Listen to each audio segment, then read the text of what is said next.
Hello दोस्तों, इसमें हम समझते हैं ईथर का विरचन पढ़ेंगे। तो वीडियो को एंड तक देखना। चलिए अपन स्टार्ट करते हैं। दोस्तों, हम लोगों ने अल्कोहल और फिनॉल कंप्लीट कर लिए। अब लास्ट बचा है इस चैप्टर का ईथर। दोस्तों, आपको इस ईथर के बारे में थोड़ा बहुत पता होगा क्योंकि मैंने वर्गीकरण बताया, इसमें आपको बताया था। फिर से मैं बता देता हूँ, रिविज़न कर देते हैं। ठीक है, ईथर होता है दोस्तों, इसका फॉर्मूला होता है ROR डैश। ROR डैश मतलब कि इधर भी कार्बन श्रृंखला, पीछे भी कार्बन श्रृंखला और बीच में ऑक्सीजन, तो ये कहलाता है ईथर। यदि दोस्तों इसका हम क्लासिफिकेशन की बात करें तो पहला क्लासिफिकेशन होगा कि अगर ये R इस R के बराबर हो। दूसरा इसका क्लासिफिकेशन होगा जिसका भाग होगा R होगा वो R डैश के बराबर नहीं है। ठीक है, तो अगर R डैश के बराबर है, इसका मैं एग्जांपल आपको बताता हूँ। CH3OCH3, इसका मैं नीचे लिख रहा हूँ CH3OC2H5। दोस्तों, दोनों का एग्जांपल समझिए। ऑक्सीजन के इधर एक कार्बन है, ऑक्सीजन के इधर एक कार्बन है, मतलब कि यहाँ पर ऑक्सीजन के दोनों तरफ कार्बन की संख्या समान है, तो इसको बोला जाता है सममित ईथर। इस प्रकार का जो ईथर होता है इसको बोला जाता है सममित ईथर। यदि ऑक्सीजन के इधर एक कार्बन है, ऑक्सीजन के उधर दो कार्बन है, दो लिखे ना, C2H5, तो इसको बोला जाता है असममित ईथर। असममित ईथर। दोस्तों, यदि इसका आप नाम देखना चाहे तो इसका नाम कैसे लिखेंगे? यदि एक को प्रतिस्थापी मानते हैं, इसको प्रतिस्थापी माना, एक को मेन मानना है। CH3 को बोलेंगे मैथिल बोलेंगे, बट इसमें ऑक्सीजन जुड़ा हुआ है तो उसको बोलेंगे मैथॉक्सी। क्या बोलेंगे इसका अगर नामकरण देखा जाए तो? मैथॉक्सी। और एक कार्बन की संख्या को हम क्या बोलते हैं? मेथेन। मैथॉक्सी मेथेन, ऐसे नाम होगा। ये इसका नाम है। ठीक है, ध्यान रखना। इसका नाम कैसा होगा? यदि हम लोग इसको छोटे वाले को, जिसकी कार्बन की संख्या कम है, इसको मान लेते हैं प्रतिस्थापी, तो इसका क्या नाम होगा? वही होगा मैथॉक्सी।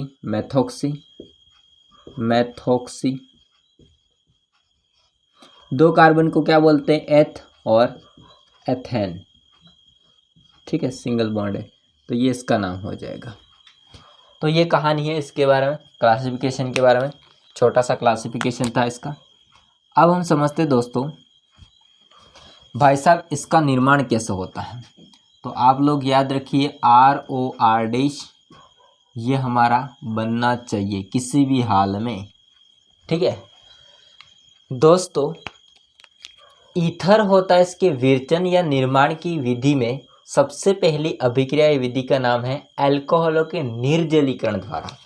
यहाँ पर एक खास बात आ रही है, बहुत अच्छी वाली, वो ये है निर्जलीकरण। तो निर्जलीकरण का मतलब होता है दोस्तों जल का बाहर निकलना। जल का अर्थात H2O का बाहर निकलना। ठीक है, H2O का बाहर निकलना। ठीक है, ये बाहर मैंने किया है, बाकी निकलना आप लिख लेना। दोस्तों, इसमें हम लोग क्या करते हैं, समझना ध्यान से। अल्कोहल लेंगे, अल्कोहल में हम लोग लेंगे एथेनॉल, जैसे CH3 CH2 एंड OH। ठीक है, इसको दोस्तों हम लोग H2SO4 की उपस्थिति में क्या करते हैं? तो H2SO4 की उपस्थिति में लगभग गर्म करते हैं 443 केल्विन तापमान देकर। तो क्या बनता है हम समझेंगे। दूसरे में क्या करते हैं? वही एथेनॉल है, CH3 CH2 OH। इसमें दोस्तों H2SO4 ही लेंगे, इसकी उपस्थिति में 413 केल्विन तापमान पर गर्म करेंगे। दोनों को समझना बहुत इम्पोर्टेंट बात है। यदि दोस्तों एथेनॉल की अभिक्रिया आप लोग H2SO4 की उपस्थिति में 443 केल्विन तापमान देते हो, गर्म करते हो, तो यहाँ पर क्या होता है, इस CH3 को मैं H को ऐसे बाहर लिख देता हूँ ताकि आप समझ सको इस बात को। यहाँ से ये हाइड्रोजन और यहाँ से आपका OH H2O के फॉर्म में बाहर हो जाते हैं। किसके फॉर्म में बाहर हो जाते हैं? H2O के फॉर्म में। ठीक है, यहाँ से OH, यहाँ से H H2 के फॉर्म में अलग हो जाते हैं। बाकी आपका बचा है CH2 CH2 CH2 single bond CH2। इस CH2 का यहाँ से ब्रेकअप हो गया है, ठीक है, मतलब इसका दिल टूट गया है। और यहाँ से आप देखोगे तो यहाँ से इसका ब्रेकअप हो गया, दिल टूट गया है। दोनों बेचारे दुखियारे हैं, तो ये आपस में क्या कर लेंगे? बंद बना लेंगे। इस प्रकार से यहाँ पर एक चीज़ बनती है, वो है एथीन, अर्थात तो बोले तो एल्कीन। दोस्तों अब हमको तो चाहिए था क्या? ये वाला भाई साहब, बोले तो ईथर चाहिए था। गड़बड़ हो गई, यहाँ पर तो एथीन बन गया, है ना। तो यहाँ पर दोस्तों जब आप लोग H2SO4 की उपस्थिति में 443 केल्विन तापमान दोगे तो आपको ईथर न मिल करके क्या मिल जाएगा? एथीन मिल जाएगा। इसमें समझते हैं दोस्तों, इसमें हम लोग दो लेंगे, CH3 CH2 और OH। ठीक है दोस्तों, यहाँ पर तापमान कितना है? 413 केल्विन। जब 413 केल्विन तापमान पर हम H2SO4 की उपस्थिति में एथेनॉल को गर्म करते हैं तो बहुत अच्छी चीज़ होती है, समझना ध्यान से। यहाँ से H और यहाँ से आपका OH होता है, वो H2O के रूप में बाहर हो जाते हैं। बाकी बचा आपका ये वाला, इसको मैं पहले लिख रहा हूँ, देखिए CH3 CH2 और O। इस ऑक्सीजन का यहाँ से दिल टूट गया, मतलब यहाँ से वैलेंसी फ्री हो गई ऐसे। और CH3 CH2 इस कार्बन का यहाँ से ब्रेकअप हो गया, तो ये इसकी भी वैलेंसी फ्री हुई। वैलेंसी जिसकी फ्री होती है वो दूसरे से दिल लगा लेते हैं और इस प्रकार से हमको उत्पाद मिल जाएगा। और ये क्या है आपका, देखिए CH3 CH2 बोले तो R, बीच में है O और ये पूरा है R डैश। क्या मिल गया हमको? ईथर मिल गया। क्या मिल गया हमको? ईथर मिल गया। तो अगर हम लोग 413 केल्विन तापमान लेते हैं तो बहुत अच्छी चीज़ मिलती है, जो कि हम लोगों को चाहिए थी वो, और क्या है? ईथर। चाहे तो आप इसका नामकरण कर सकते हो। इसको यदि हम मान लेते हैं प्रतिस्थापी, तो ये हो जाएगा एथोक्सी एथेन। ठीक है दोस्तों, अब हम लोग क्या करते हैं, इसकी क्रियाविधि को समझते हैं। क्रियाविधि दे रखी है तो हम लोग समझ लेते हैं। इसकी डेफिनेशन पढ़ो। 443 केल्विन ताप पर H2SO4 की उपस्थिति में एथेनॉल होता है, इसका निर्जलित होकर के एथीन देता है। तो 443 केल्विन देंगे तापमान, तो ये निर्जलित होकर के, मतलब H2O बाहर निकल करके हमको मिलता है एथीन। बट दोस्तों 413 केल्विन ताप पर यदि हम लोग एथेनॉल का निर्जलीकरण कर देते हैं तो एथोक्सी एथेन, इसका नामकरण हम लिख ही लेते हैं ताकि अच्छा रहे। इसका नाम क्या हो जाएगा? एथोक्सी। इसको प्रतिस्थापी माना है, एथोक्सी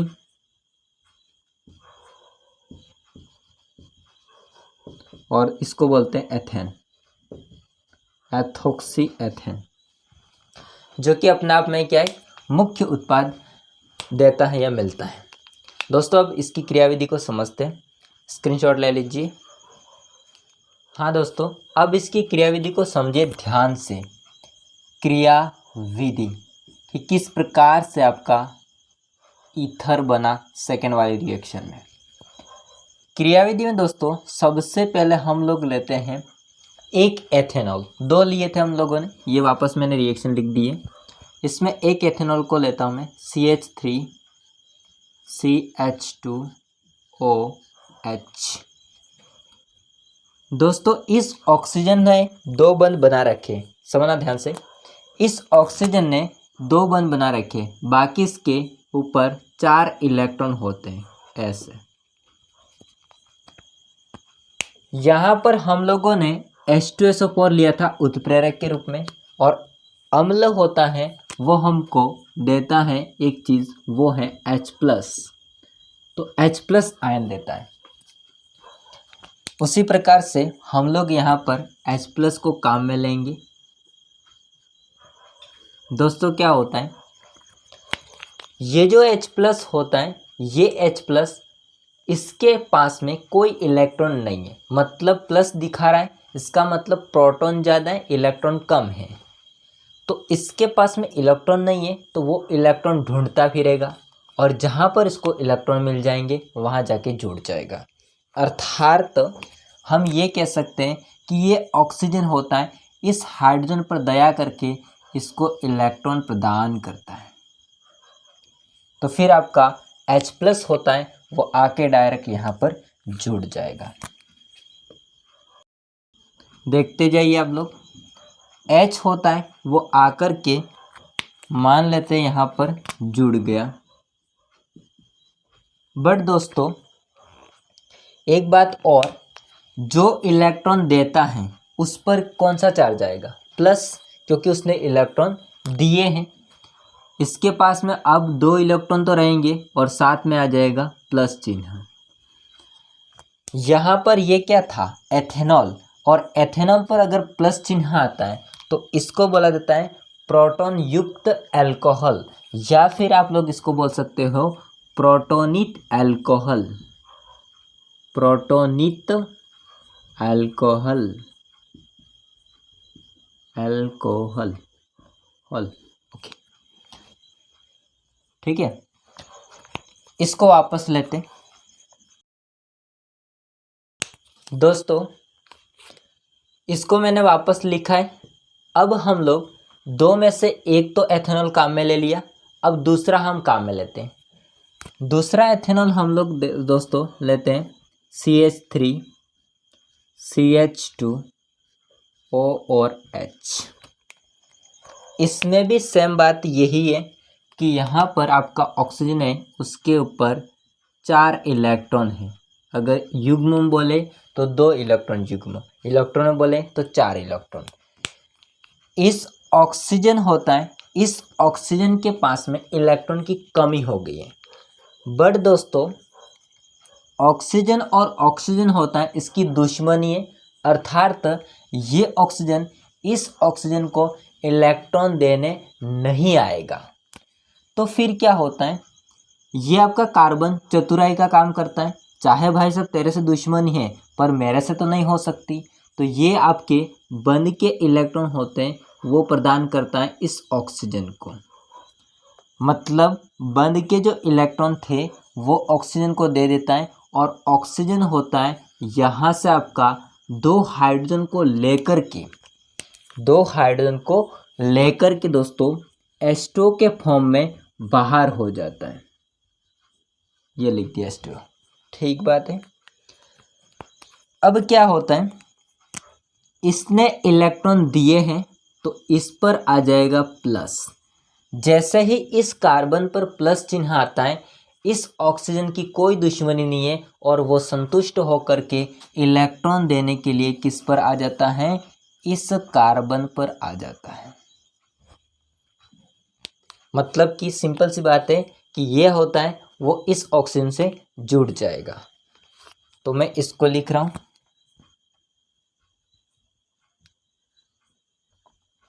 CH3 CH2O। दोस्तों ये ऑक्सीजन होता है, इसके ऊपर कितने इलेक्ट्रॉन है, अभी 2 तो दे दिए इसको, ठीक है, तो 2 बाकी बचे। H को मैं नीचे लिख रहा हूँ। ये जो आपका CH2 CH3 होता है ये यहाँ पर आके जुड़ जाएगा, CH2 और CH3 प्लस। वही बात, इसने इलेक्ट्रॉन दिए तो उस पर आ जाएगा वापस से प्लस चिन्ह। ठीक है, अब यहाँ पर समझो ध्यान से, CH3 CH2 CH2 CH3 बीच में ऑक्सीजन है, तो हालांकि ये ईथर तो कहलाएगा, बट दोस्तों पूरी तरह से ईथर नहीं है जिसमें ऑक्सीजन के ऊपर प्लस चिन्ह है। तो फिर इसको बोला जाता है प्रोटोनिक ईथर, मतलब जिसके ऊपर प्लस चिन्ह होता है उसको बोलते हैं प्रोटोनिक। तो प्रोटोनिक हो जाएगा आपका ईथर। अब इसको वापस लेते हैं दोस्तों, यही चीज़ मैंने वापस लिखी है। इसमें अब क्या होगा समझते जाइए, बहुत आसान चीज़ होती है दोस्तों। अब कोई चारा नहीं है, अब ये ऑक्सीजन होता है वो दोस्तों ताकतवर है, इस कारण से इस हाइड्रोजन से अब ब्रेकअप कर लेगा। मतलब कि ये हाइड्रोजन होता है, उसके जो इलेक्ट्रॉन होंगे बंधित इलेक्ट्रॉन और उसके खुद के इलेक्ट्रॉन होते हैं, वो पूरी तरह से ले लेगा और आपके हाइड्रोजन को बाहर कर देगा। क्योंकि अब तो इलेक्ट्रॉन देने वाला कोई बचा ही नहीं है, तो फिर आपका ऑक्सीजन होता है वो धोखा देगा किसको, हाइड्रोजन को।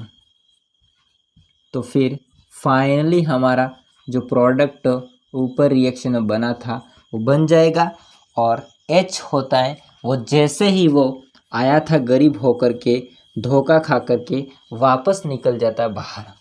जैसे ही वो आया था उसी प्रकार से बाहर निकल जाता है। थोड़ी देर के लिए उसको संतुष्टि मिली, बाद में फिर धोखा ही मिला और हमको क्या मिला, ईथर मिला।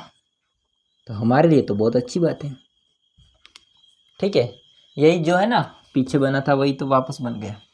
तो ये होती इसकी क्रियाविधि, बहुत शानदार है, स्क्रीनशॉट ले लीजिए दोस्तों। विर्चन की सेकंड विधि है या सेकंड अभिक्रिया है जिसका नाम है विलियमसन संश्लेषण। ठीक है, तो अलेक्जेंडर विलियमसन जो होता है वैज्ञानिक, उसने ये अभिक्रिया दी थी। इम्पोर्टेंट है, समझे, नेम रिएक्शन है तो इम्पोर्टेंट ही होगी। इसके अंदर क्या होता है समझते जाइए आप लोग। इसमें दोस्तों हम लोग लेंगे हैलो एल्केन या एल्किल हैलाइड। तो हैलो एल्केन या एल्किल हैलाइड का सामान्य सूत्र होता है RX, ये कार्बन श्रृंखला, ये आपका हैलोजन। इसकी अभिक्रिया हम करवाते हैं सोडियम एल्कोक्साइड के साथ। सोडियम एल्कोक्साइड का सूत्र हो जाएगा RONA। इसको R माना है तो इसको R डैश मान लेते हैं, जिसमें दोस्तों ऑक्सीजन होता है, इस पर 4 इलेक्ट्रॉन होंगे। अभी आपको मैंने क्रियाविधि बताई है उसमें समझाया है। तो इस हिसाब से अगर देखा जाए तो इस पर नेगेटिव चार्ज होता है, बंद यहाँ से बैकग्राउंड होगा तो इस पर प्लस चार्ज होता है। ठीक है, अगर इसमें देखा जाए तो बंद यहाँ से टूटेगा जिसमें इस पर नेगेटिव चार्ज होता है और इस पर पॉजिटिव चार्ज होता है। कौन कौन क्या है मैं लिख देता हूँ। ये है आपका एल्किल हैलाइड या हैलो एल्केन, एल्किल हैलाइड, थोड़ा सा छोटा लिख रहा हूँ समझ लेना। ये है आपका सोडियम एल्कोक्साइड, सोडियम एल्कोक्साइड। इसकी अभिक्रिया हम लोग करवाते हैं तो अब तो फिक्र नहीं है आपको। ये जो आपका R होता है प्लस वाला, वो चीज़ किससे जुड़ेगा, ऑक्सीजन से जुड़ेगा माइनस से, और जो X माइनस होता है वो Na से जुड़ जाएगा। बनेगा क्या, पहला मेन प्रोडक्ट लिखते हैं ROR डैश, ROR डैश मिला हमको क्या, ईथर। अच्छी बात है। NaX के साथ मिला तो क्या बना, NaX लवण। अब इसकी रिएक्शन देख लेते हैं। C2H5Br, इसकी जगह लेंगे C2H5ONa। क्या होता है हमको पता है, यहाँ से बन टूटेगा, इस पर नेगेटिव, इस पर पॉजिटिव, यहाँ से बन टूटेगा, इस पर नेगेटिव, इस पर पॉजिटिव, मतलब कार्बन पर। ठीक है, ये हाइड्रोजन पर नहीं वह है। ये बंदा होता है वो आपके ऑक्सीजन से जुड़ जाएगा और जो बाकी है Br वो Na से जुड़ जाएगा। तो दोस्तों हमको मिल जाएगा एक C2H5O C2H5 C2H5O C2H5 ये सम्मित ईथर मिल जाएगा। क्या मिल जाएगा? सम्मित ईथर। साथ में Na होता है Br के साथ, अलग होता है NaBr। तो यहाँ पर तो वैसे सिंपल रिएक्शन है, बट दोस्तों यदि हम लोगों को जो ईथर मिला है वो ईथर 3 डिग्री एल्किल समूह युक्त चाहिए, तो फिर क्या होगा उसको समझिए। यदि दोस्तों हम लोगों को, यहाँ पर मैं लिख रहा हूँ इस बात को, यदि 3 डिग्री एल्किल समूह युक्त ईथर का निर्माण अगर चाहिए, ईथर का निर्माण लिख देता हूँ मैं, बनाना है, तो फिर क्या होगा उसको समझिए। तो इसके लिए दोस्तों हम लोग क्या करेंगे, जो सोडियम एल्कोक्साइड है, मतलब ये वाली बात है, उसको हम लोग 3 डिग्री एल्किल समूह युक्त लेंगे। मतलब कि यदि हमको ईथर चाहिए 3 डिग्री एल्किल समूह युक्त, तो इसके लिए हम सोडियम एल्कोक्साइड को 3 डिग्री एल्किल समूह युक्त लेंगे। बाकी आपका ये तो 1 डिग्री रहेगा, ठीक है, ये वाला एल्किल हैलाइड 2। तो इसमें मैंने लिया है, इसकी जगह RX की जगह मैंने लिया है CH3Br प्लस इसकी जगह मुझे लेना है 3 डिग्री। मतलब कि Na होता है वो ऑक्सीजन से कनेक्ट है, ऑक्सीजन होता है वो कार्बन से कनेक्ट है, जो कि कार्बन 3 कार्बन से कनेक्ट है, तो इसको बोलते हैं 3 डिग्री। जब भी कार्बन होता है वो 3 कार्बन से कनेक्ट है, तो उसको बोलते हैं 3 डिग्री समयुक्त। अब तो सिंपल है, हम जो कर रहे हैं वही करना है। यहाँ से बंटोड़ा माइनस प्लस, यहाँ से बंटोड़ा प्लस माइनस, क्या करना है, CH3 होता है उसको जोड़ देना है इसके साथ में, ऑक्सीजन के साथ में। मैं इसको पहले लिख रहा हूँ CH3O CH3O। देखिए इसको मैंने पहले लिखा CH3OC और इसके साथ में 3 कार्बन, C और इसके साथ में 3 कार्बन। तो ये मिला दोस्तों हम लोगों को 3 डिग्री एल्किल समूहयुक्त ईथर, 3 डिग्री एल्किल समूहयुक्त ईथर, और साथ में NaBr बाहर होगा, ठीक है। एल्किल के लिए मैं R लिख रहा हूँ, 3 डिग्री एल्किल समूहयुक्त ईथर। हालांकि आप इसको 3 डिग्री भी बोल सकते हैं ईथर को, पर दोनों तरफ नहीं है इसलिए नहीं बोलेंगे, एक तरफ है। दोस्तों यहाँ पर आपको समझ में आ चुका है कि किस प्रकार से हम लोग ईथर का निर्माण कर रहे हैं, किसमें, विलियम संश्लेषण विधि में। डेफिनेशन को पढ़ो, एल्किल हैलाइड की सोडियम एल्कोक्साइड, एल्किल हैलाइड होता है, ये सारे एल्किल हैलाइड है, ठीक है। इसकी सोडियम एल्कोक्साइड, ये सोडियम एल्कोक्साइड सामान्य के लिए ये भी है और ये भी है, इसके साथ अभिक्रिया करने से ईथर प्राप्त होता है, उसे विलियम ईथर संश्लेषण या ईथर विलियम संश्लेषण अभिक्रिया भी कहते हैं। तो यहाँ तक तो कोई परेशानी नहीं आई, आपको ये बात फिक्स है और मुझे भी नहीं है, ये भी बात फिक्स है। परेशानी कब आती है समझो, ये जो आपका लिया गया है एल्किल हैलाइड, यदि हम लोग इसको 1 डिग्री से 2 डिग्री करें, तो यदि इसको 2 डिग्री से 3 डिग्री करें, तो बाकी इसमें कोई परिवर्तन नहीं करेंगे सोडियम एल्कोक्साइड के अंदर। इसको यदि हम परिवर्तन करेंगे, इसको तो हमने परिवर्तन करके देख लिया सब में, ठीक है। सोडियम एल्कोक्साइड को तो परिवर्तन करके देख लिया 3 डिग्री वगैरह वगैरह, तो हमको मिल जाता है ऐसा समूहयुक्त ईथर। बट यदि हम लोग एल्किल हैलाइड में परिवर्तन करें, इसमें 1 डिग्री तो लिया है तो आराम से मिल गया ईथर, लेकिन यदि हम 2 डिग्री लें और 3 डिग्री लें, तो फिर क्या होता है, यहाँ पर प्रॉब्लम स्टार्ट होती है वो हम देखते हैं। इतना स्क्रीनशॉट ले लीजिए दोस्तों। जो प्रॉब्लम स्टार्ट हो रही है या नोट बात है वो मैंने यहाँ पर लिखी है, समझिए इसमें। यदि दोस्तों हम लोग जो RX लेते हैं, यदि हम इसको 1 डिग्री से 2 डिग्री करें, एल्किल हैलाइड लेने पर हमको मिलेगा एक तो ईथर, क्या मिलेगा, ईथर और एल्किन। फिर भी ठीक बात है, 2 डिग्री में हमको ईथर तो मिला कम से कम एल्किन के साथ साथ में, तो अच्छी बात है। बट दोस्तों यदि 3 डिग्री एल्किल हैलाइड लेंगे तो फिर यहाँ पर गड़बड़ आ जाती है। एल्किन मिलता है और अल्कोहल मिलता है, भाई साहब हमको ईथर मिलता ही नहीं है। अब ऐसा क्यों होता है वो हम एक बार रिएक्शन समझेंगे, उसके बाद में फिर हम लोग समझेंगे इसका कारण। रिएक्शन में क्या होता है, इसको मैं लिख रहा हूँ 3 डिग्री, ठीक है।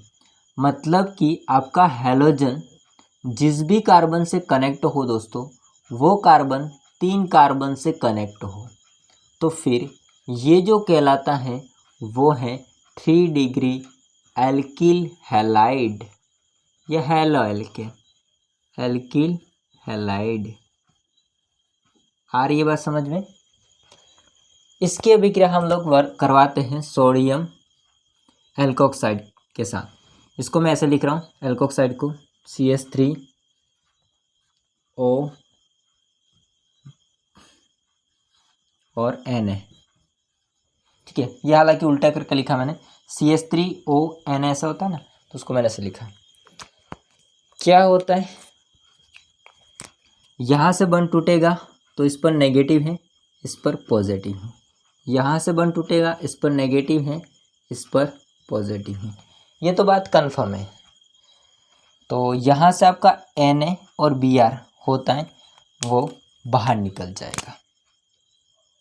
ये भाई साहब होते दोनों, ये भाई साहब Na Br मिल करके बाहर निकल जाएगा। चुपचाप लिख दो इसको, कोई डिस्टर्ब नहीं करना है। Na Br बाहर निकल जाएगा। अब क्या होता है समझना, इंटरेस्टिंग कहानी। ये जो बाहर वाला होता है CH3, इस CH3 में से एक H को हम बाहर लिखते हैं। क्या होता है दोस्तों, यहाँ पर ये जो होता है ये इस कार्बन से नाता तोड़ करके, मतलब इलेक्ट्रॉन दे करके खुद प्लस के फॉर्म में किससे जुड़ जाता है, इस ऑक्सीजन से जुड़ जाता है। और इंटरेस्टिंग बात ये है कि इस ऑक्सीजन ने पहले से इस सोडियम के साथ में ब्रेकअप कर लिया है। मतलब कि ये ऑक्सीजन इधर से तो फ्री है, फिर नौटंकी कर रहा है। यहाँ पर आपका ऑक्सीजन होता है, बैठे बैठे इसको लाइन मारता है। ये वाला होता है वो इसके कार्बन को छोड़ करके, ये हो जाएगा माइनस, ठीक है। फिर तो ये जो होता है कार्बन वो इसके इलेक्ट्रॉन को अब ले लेगा, अब कोई ज़बरदस्ती बात नहीं है। तो H होता है वो इसके साथ में जुड़ जाएगा। क्या बनता है देखिए, CH3OH, CH3OH क्या बना, अल्कोहल बना। अब इसको मैं लिख रहा हूँ CH3CCH3। पहले हम लोग इसको ऐसे लिख देते हैं, CH3C, एक CH3 को मैं ऐसे लिख रहा हूँ, ऊपर वाले को CH3CCH3 ये लिख दिया। बाकी CH2 होता है, इस CH2 की हम बात करते हैं, खास बात समझिए। इस पर नेगेटिव चार्ज आया है, इस कार्बन का यहाँ से ब्रेकअप हुआ है। और अगली बात ये है कि इसको बिल्कुल ऐसे छोड़ दिया है कि इसके पास कोई इलेक्ट्रॉन नहीं है, मतलब खुद के ऊपर प्लस चिन्ह है। क्या है, प्लस चिन्ह है। इस कार्बन को इस तरह से छोड़ दिया है कि इसके ऊपर इलेक्ट्रॉन है, लेकिन उसके भी इलेक्ट्रॉन है, साथ में हाइड्रोजन के भी इलेक्ट्रॉन है। अब क्या होता है, कार्बन कार्बन की भाई साहब इंटरेस्टिंग बात होगी। इस पर नेगेटिव है। तो ये क्या करता है, ये इस माइनस को पूरी तरह से यहाँ पर बंद बनाने में काम में ले लेगा और यहाँ पर आपका बन जाएगा, इसका भी हट जाएगा प्लस चिन्ह और यहाँ पर बन जाएगा डबल बॉन्ड। जब भी दोस्तों कार्बन और कार्बन के मध्य डबल बॉन्ड बनता है तो वो चीज़ क्या कहलाती है, आप लोगों को पता है, वो चीज़ कहलाती है एल्कीन। ये क्या था, एल्कोहल। हालांकि इसका मैं नाम नहीं लिख रहा हूँ, सामान्य नाम है इसका मेथनॉल है, ठीक है। तो ये कहानी होती है, समझ में आप लोगों को आई होगी, ठीक है। बहुत आसान है, बट हम लोगों ने इसको बदल बदल के देखा तो हम लोगों को ईथर मिल गया, लेकिन हम लोग ने इसको बदल के देखा, जो एल्किल हैलाइड होता है इसको बदल के देखा तो 2 डिग्री में तो हालांकि दे रहा था, बट 3 डिग्री में बिल्कुल नहीं देगा। ऐसा क्यों होता है?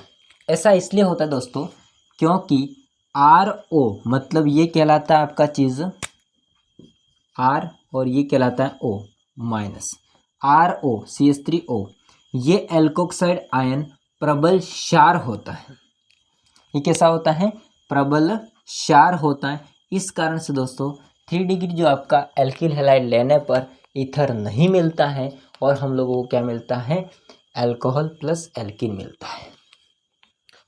ओके, ये तो बात समझ में आ गई।